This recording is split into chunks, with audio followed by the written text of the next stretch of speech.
field.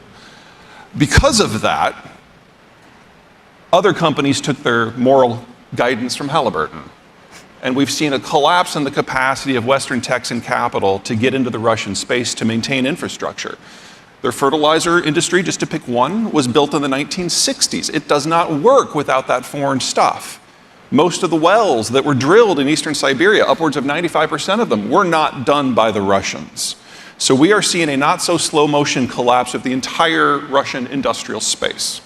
And the only thing that will fix it is if folks like you throw their own personal money into projects that Halliburton wouldn't. I don't think that's very likely. But think about what that means.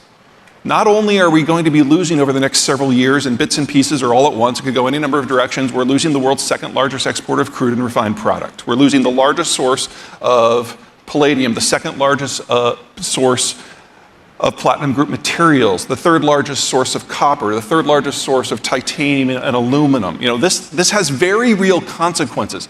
Part of the economic story that you guys have all made mad money on is since 1990, when the world all unified in the the late globalization era, is we brought in huge chunks of territory that had not been economically metabolized. This is China, this is Brazil, this is Russia. That is now all unwinding with lightning speed. And anything that requires the base materials to function, we now have to get by without less. So if you want to support an industrial and economic trend, you have to now do it with less copper and nickel and the rest. And that means, among other things, that the green transition can't happen. We just don't have the stuff. We have never, in the history of humanity, doubled the industrial production of any material that we were already using within 10 years. And we now need 3 times as much copper and 4 times as much chromium and 10 times as much aluminum and 10 times as much lithium and 18 times as much graphite, and we're losing Russia, making that statistically impossible. Something will give here. So that's kind of the geopolitical basis. Should we go into demographics now? You were like all psyched about that earlier. I love demographics. All right. Please. I want to come back to this, though. Yeah. Let's put a pin in it. Okay, so think of a demographic structure like a pyramid. You've got lots of children at the bottom, very few retirees at top, and just mortality builds it up like that. When you've got a lot of folks under age 40, you've got a consumption-based system that is driven by what people are doing to build their homes and buy their cars. High inflation, high consumption tends to be high import as well. But as technology improves, as you industrialize and urbanize, your population structure turns into a chimney. And that's kind of the magic moment, because you've got a lot of people aged 20 to 45 who are consuming, and a lot of people aged 40 to 65 who are investing. A good balance of consumption and productive workers.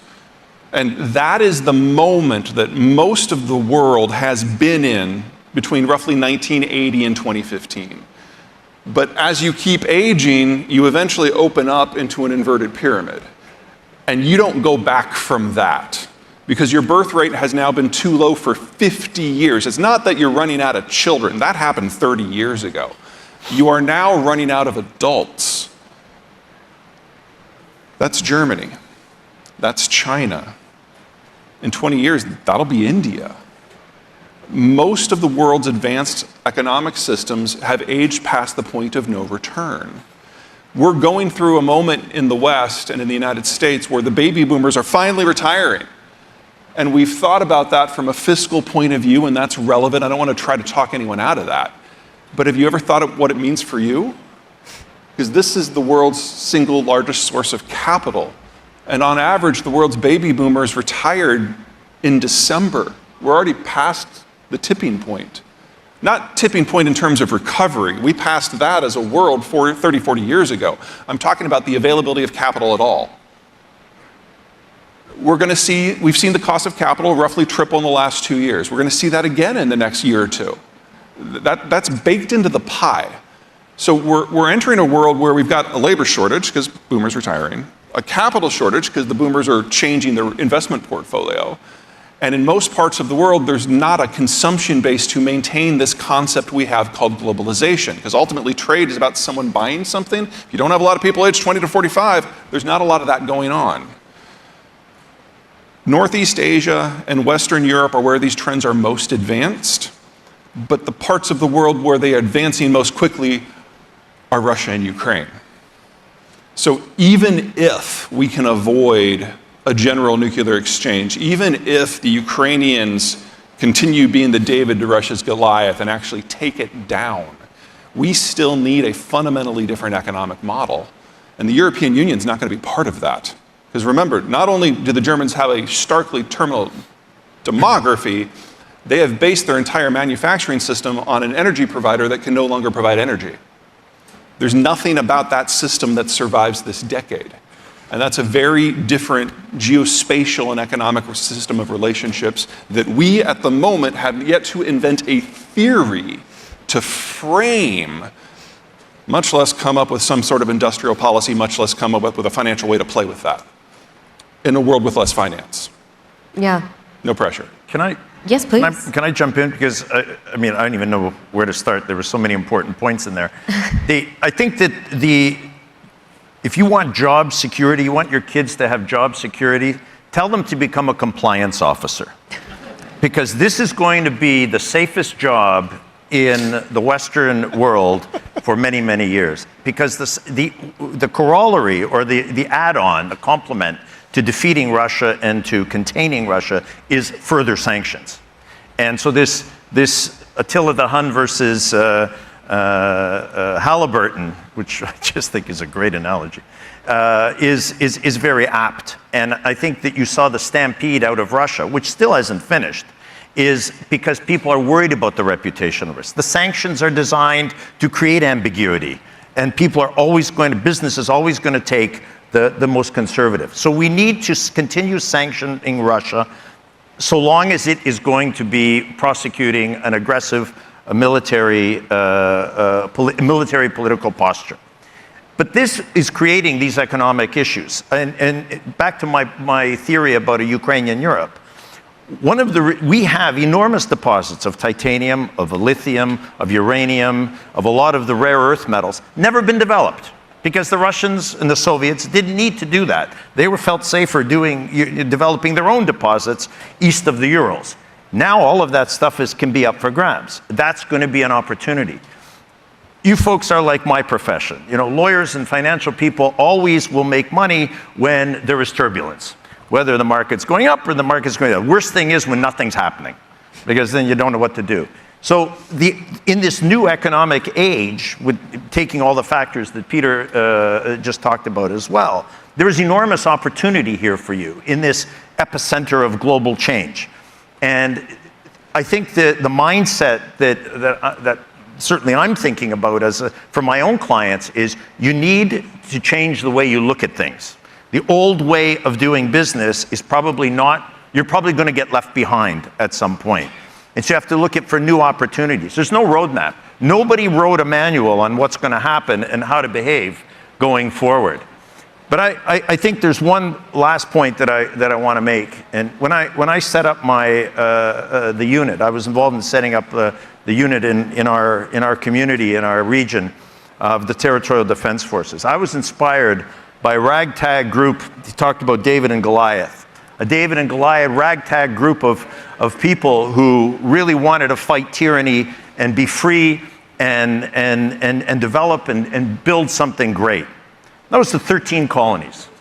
This was the founding fathers and the ragtag army, revolutionary army, that defeated the Goliath of their day and built the most phenomenal country in the world, and the most powerful country in the world, the most economically successful country in the world. And they did it because they believed in principles. Somewhat aspirational, still a work in progress, but those principles are fundamental, and they are the ones that are driving us. And that is the belief in freedom. The belief that people are allowed and have the right, the God-given right, to make their own choices and choose their own future. There are things worth dying for. That it's not all like, oh my God, let's think to the other side, and etc. There are black and white. And, sometimes it's better to stand on, the Americans taught us this. It's better to stand on your feet and die a free man than to live on your knees a slave. And that's When people talk to us about negotiating a portion of our land, leaving them with parts of Ukraine, you're condemning the people in those areas I don't to think you need to worry about that slavery and anymore. slaughter. No, but talking to financial people. Yeah, I know, but back on September 1, the Germans shut off Nord Stream, just before we got blown up. But the Russians said flat out, your industrial base will collapse without this. By the way, the German industrial base is collapsing, so problem there. But they're like, you have a choice. We will turn this back on if you pull out of the pro-Ukraine coalition, and then you can remain modern, you just can't be Western.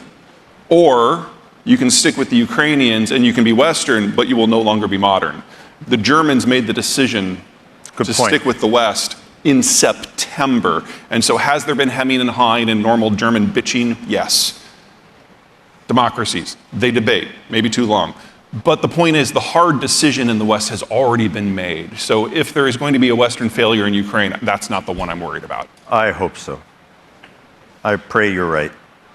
My biggest fear is that we get thrown under the bus, but I think the bus has left the station. I think everyone I've spoken to in the defense ministries across NATO, when that column going for Kiev in the first week of the war, when that failed, everyone saw where this would go if Ukraine fell.